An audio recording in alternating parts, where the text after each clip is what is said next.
I'm hoping not to talk for a long time this morning because I really want us to pray.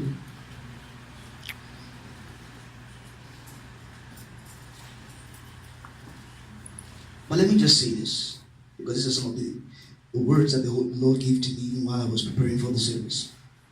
He said I should tell someone here this morning that He's going to take away your shame and reproach. Amen.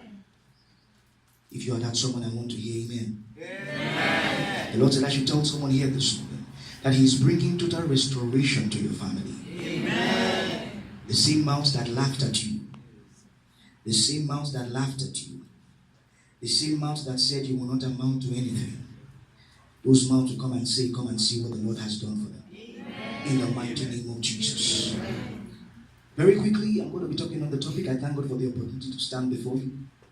The topic for this morning is titled Desperate for a Change. Desperate for a change.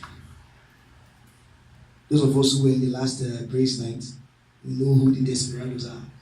Who are the desperados in the house? Hallelujah. Who are the desperados in the house? Hallelujah. Who are the slackers in the house? Hallelujah. Desperate for a change. Now the word desperate, it has several definitions. One of the definitions from the Cambridge Dictionary is needing or wanting something very much. Needing or wanting something very much. And I love this quote by Horatio Nelson. He said, desperate affairs require desperate measures. Needing or wanting something very much. The Bible text we read this morning gave us the story of a man called Elkanah who had two wives. The first wife was Hannah. The other one was Peninnah. Now Hannah was the better of the two. She was, why do I say so? She was more loved, more favored by her husband. In fact, if you look at verse 4 to 5, he said, when the day came that Elkanah sacrificed, he would give to Peninnah his wife and all her sons and daughters portions of the sacrificial meat. But to Hannah, he gave a double portion. So Hannah was his favorite. If he had 3 cars and he wanted to share it, he probably would give Hannah 2.5 and give Peninnah half. If there's any such thing like that. But there was a but in Hannah's life. If you look at verse 5 again, he said, but to Hannah he gave a double portion, for he loved Hannah, but the Lord, that was the but, had given her no children.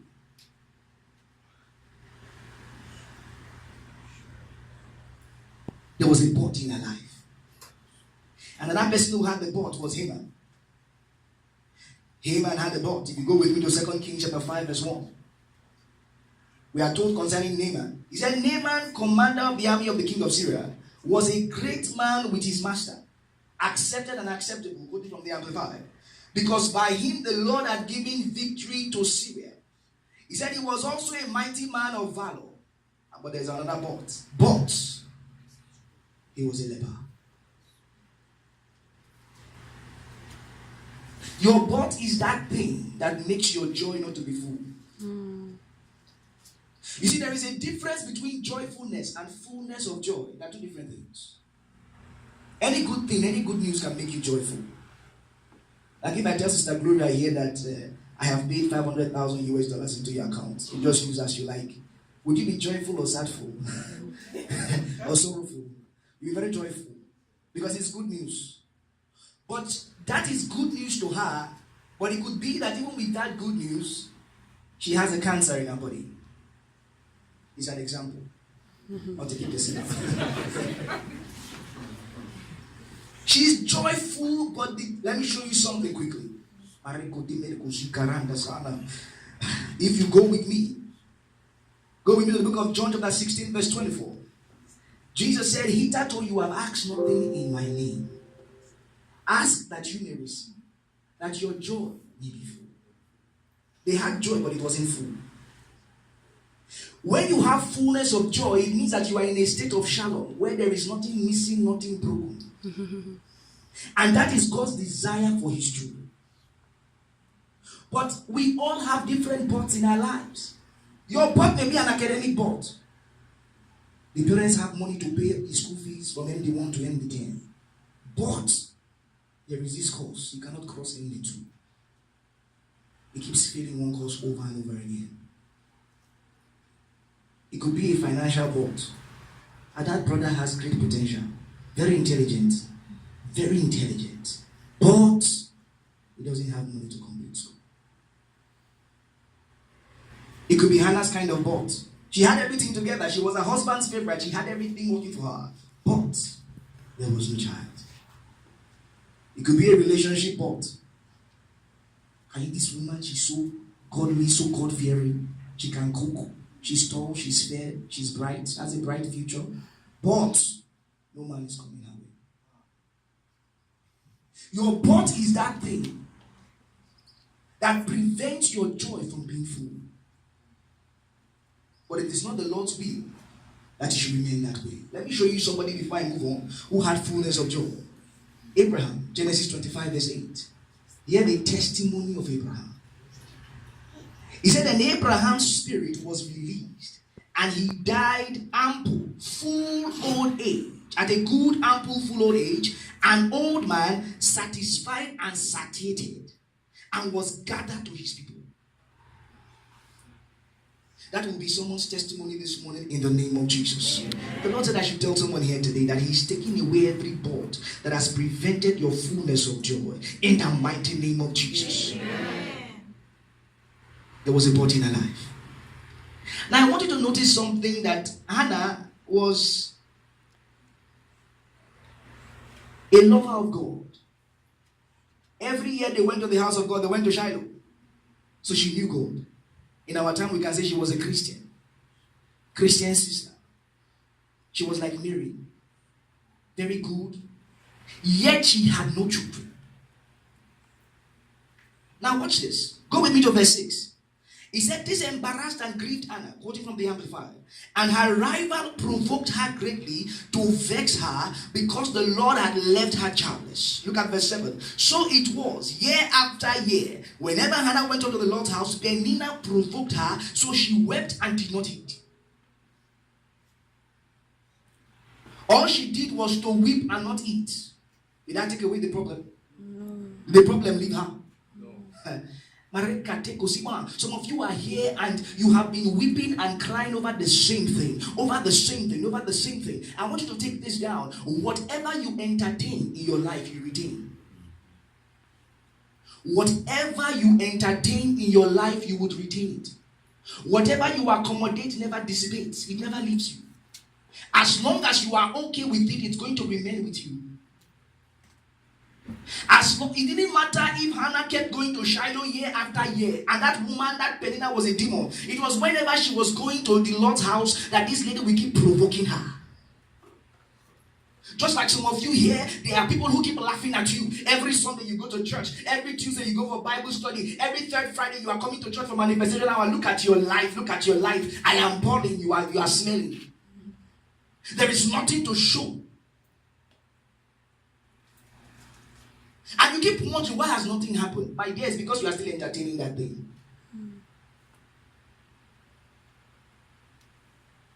You are still entertaining it. Whatever you entertain, you retain. But there came a year when Anna said enough is enough. See, when you become sick and tired of being sick and tired, you will stop being sick and tired. You will get rid of that thing that is causing your sickness and your tiredness. The truth about the matter is that there are some people who like problems. I kid you not. And one thing you must know is nobody can help you if you don't want to be helped. That's why I said the Spirit is one. Nobody can help you if you don't want to be helped. There are people who love their problems. I was so shocked that the day when he was sharing one testimony, a woman came to him praying, she was sick. He kept praying for her, praying for her, praying for her. Nothing was happening. On one time he wanted to pray for her, the Spirit of God asked him, ask this lady if she wants to be healed. And then he asked her. And she said, actually, Daddy, no. That my sickness makes me get my husband's affection. And you'll be making me waste prayer. Okay, please go in peace with your sickness.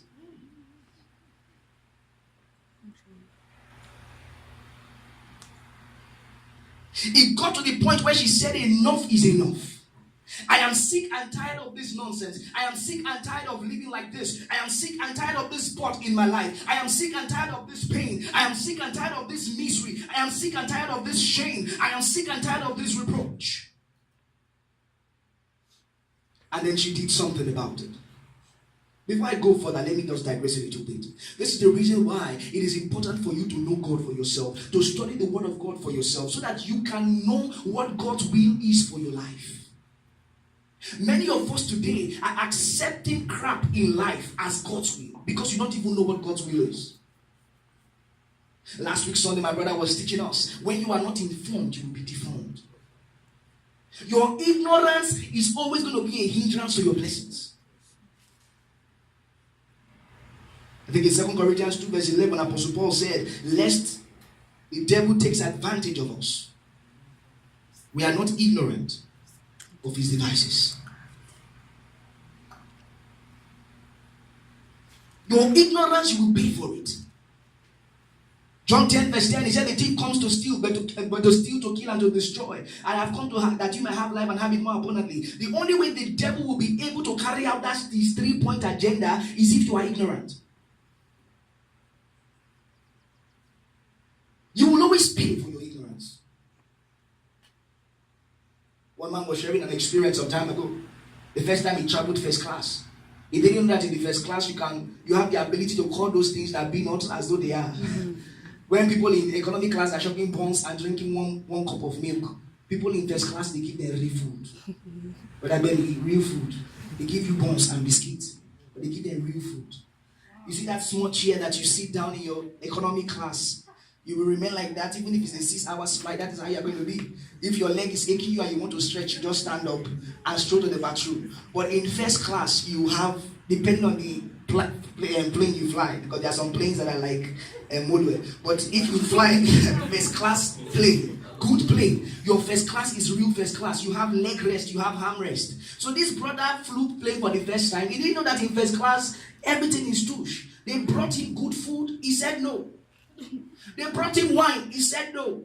Because in his mind, they're going to charge him extra by the time he's coming down from the plane. He went over and used the bathroom. And he met one brother there. He like, bros, they don't serve person something for first class. He said, have they not brought you food? He said, yes, but I thought I was going to pay. He said, bros, your foolishness is not here. You have paid for that food inside your ticket. By the time he went back to demand for his food, they told him the food had finished.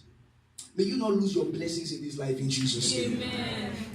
The devil will steal from you as long as you are ignorant. But as you study God's word and it begins to shine his light on you, we did a Bible study last month, bringing God's promises to pass or bringing God's promises to fulfillment. He said when God's promises let you know his will for you, that this is the thought I have for you. And so when you see that there is a but in your life, there is something that is out of place in your life, it is not for you to entertain it, it's for you to do something about it. How can God say that I have more intelligence than any of my professors? Because your word is my meditation. And there is a course that is embarrassing me. And you say, well, every other person feels it in class. Shut up your mouth. God is not a man that he should lie, or the son of man that he should repent. Numbers 23 verse 19. So if you are desperate for a change, you are here in this house and you are sick and tired of being sick and tired. You are sick and tired of people telling you sorry and crying on your behalf. What are the lessons you can learn from Hannah? First, you have to make a firm decision that this thing ends today. It ends today. I shared this testimony before. While I was still younger, by the grace of God, I'm blessed with divine health. I hardly take heal. But when malaria brings me down, back there in Nigeria, the Nigeria used to be very rugged. Like this rugged malaria. I don't know where the mosquito comes from. I had one malaria like that. Initially, I was petting it. Because when you are sick, our Nigerian parents are even more caring. They are caring, but there is the extra care that they have. They won't send you so much messages. If you used to do like 200 jobs in a day, it will shrink to like 0 or 1. And then you can command everybody in the house. Today in the morning you want to take good liquid soup. That's what my body feels like. In the afternoon you want to take ice cream. Things that they will normally tell you no for. They will just be okay, no problem, so that you can eat. But I was expecting it until the thing got out of hand. My eyes were yellow, my body was itching. Not that advert shaky daddy. I was worse than shaky daddy in my time. So terrible.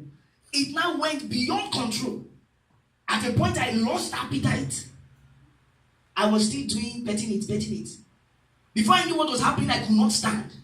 Then they will give me medications to drink. My father will pack, our parents are pharmacists and everything. He will pack load of drugs. Take this.